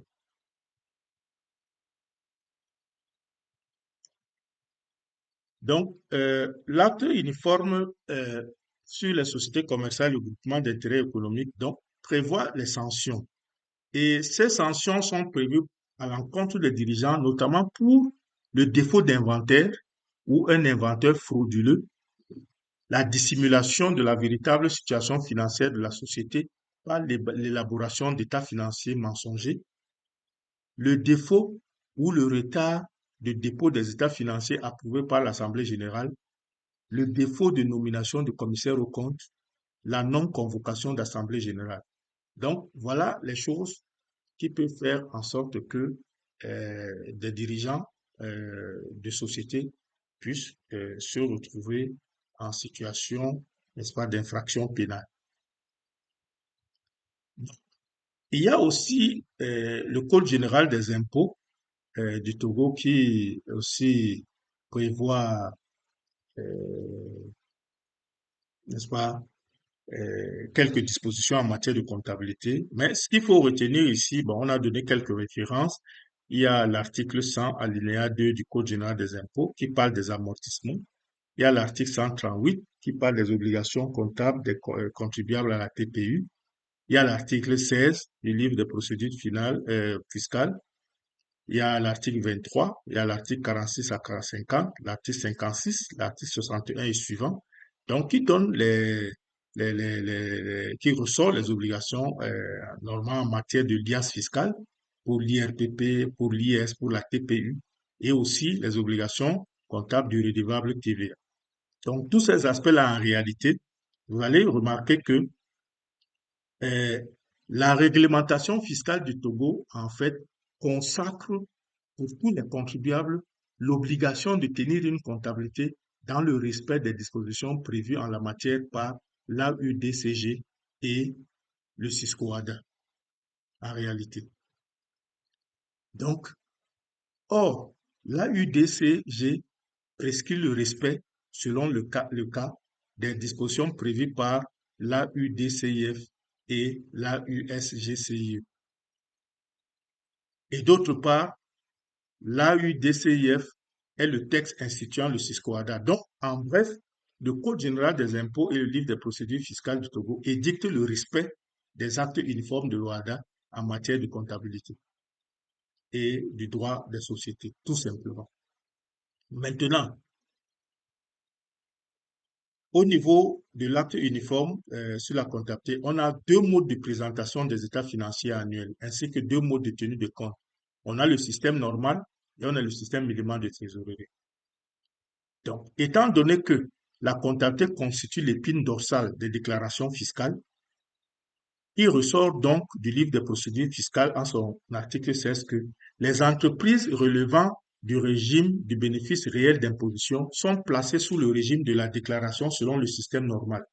Et les entreprises relevant du régime synthétique d'imposition, c'est-à-dire la TPU, sont placées sous le régime de déclaration selon le SMT. En clair, c'est que les entreprises qui sont de la TPU doivent utiliser le SMT, le CISCOADA, et les entreprises du régime du bénéfice du réel d'imposition doivent utiliser le système normal. Donc, c'est ce que le code, n'est-ce pas, des impôts nous dit. Et maintenant, pour les contribuables qui sont de la TPU forfaitaire, donc, on a donné des exigences minimales. Donc, on a dit que pour eux, il suffit juste de tenir un livre de recettes et de dépenses aux pages numérotées sur lequel est inscrit jour par jour, sans blanc ni rature, le montant de chacune de leurs opérations. Ça, c'est l'article 16, alinéa 4 du livre des procédures fiscales.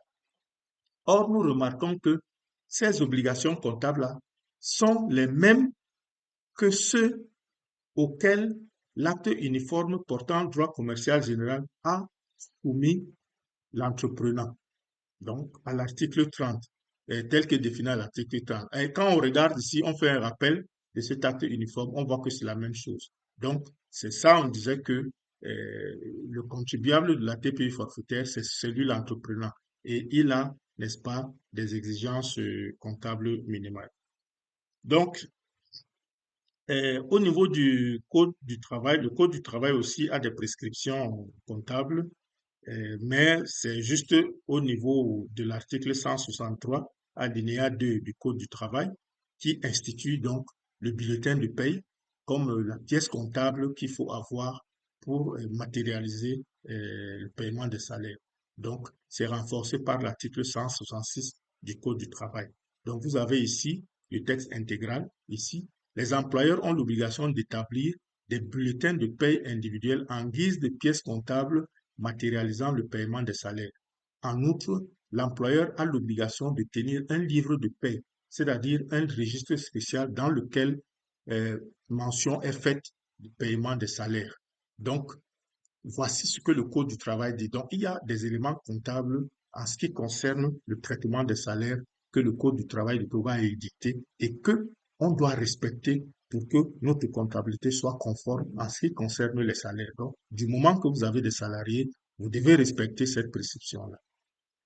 Donc, maintenant, nous allons terminer avec les sanctions qui sont prévues pour non-respect des obligations comptables au Togo. Donc là, on va dans le code pénal.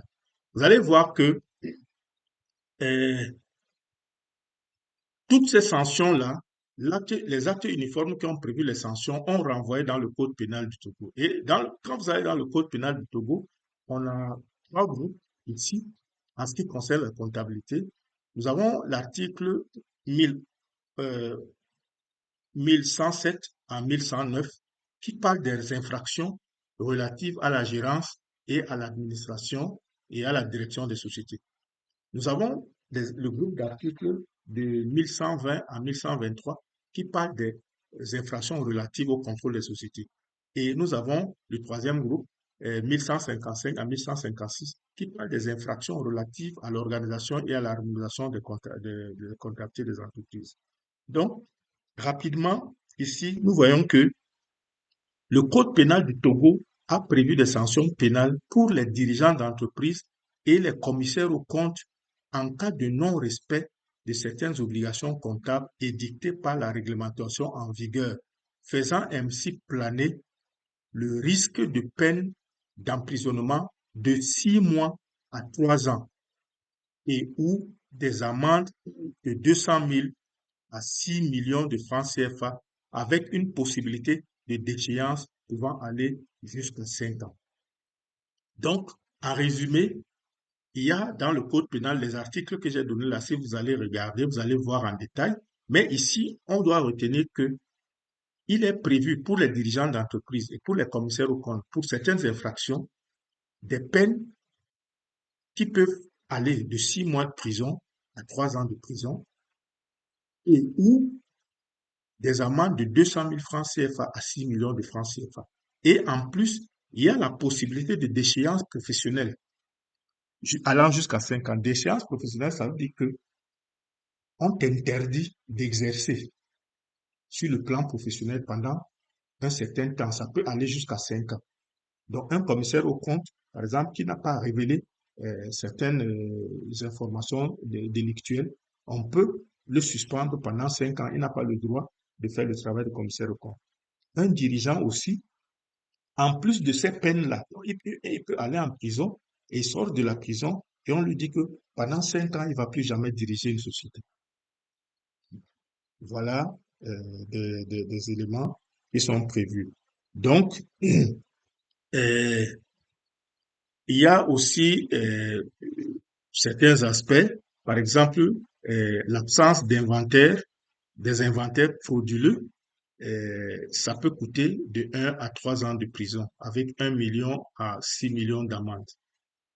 Il y a, par exemple, le fait de présenter aux associés une situation financière erronée. Ça peut vous coûter 6 mois à 3 ans de prison ainsi que une amende qui peut aller de 1 million à 6 millions de francs CFA. On peut vous donner une des deux ou toutes les deux peines. Il y a le cas du dirigeant qui ne dépose pas les états financiers de synthèse dans le mois qui suit l'approbation des comptes. Il peut être puni d'une amende de 1 million à 6 millions de francs CFA. Et le dirigeant social qui ne provoque pas la désignation d'un commissaire aux comptes, il peut être puni et qui ne convoque pas les assemblées générales, il peut être puni d'une amende de 3 millions à 6 millions de francs CFA. Et il peut aussi euh, avoir une déchéance professionnelle de 5 ans ou plus. Un commissaire aux comptes qui est défaillant, il peut avoir une amende de 3 millions à 6 millions. Un commissaire aux comptes qui a caché des informations mensongères, il peut être puni d'une amende de 3 millions à 6 millions et une défiance professionnelle qui peut aller jusqu'à 5 ans. Un dirigeant qui fait obstacle aux vérifications, qui refuse de communiquer des informations, ça peut lui coûter une peine d'emprisonnement de 6 mois à 1 an et une amende de 3 millions à 6 millions de francs CFA. Et il peut aussi avoir une déchéance professionnelle de 5 ans et une déchéance de droit civil de 3 ans. Donc, il y a aussi le fait de ne pas dresser l'inventaire, de ne pas faire les états financiers, de ne pas faire de rapport de gestion de bilan social, le fait de délivrer les états financiers qui ne reflètent pas une image finale euh, fiable, fidèle, ça fait des infractions, n'est-ce pas, au code pénal. Donc là, nous parlons du code pénal du Togo. Donc, même l'entrepreneur individuel qui est coupable des infractions à l'article 1155, donc il peut encourir une peine de prison de 1 mois à 2 ans et une amende de 200 000 à 1 million de francs CFA. Donc, nous avons fini donc notre parcours.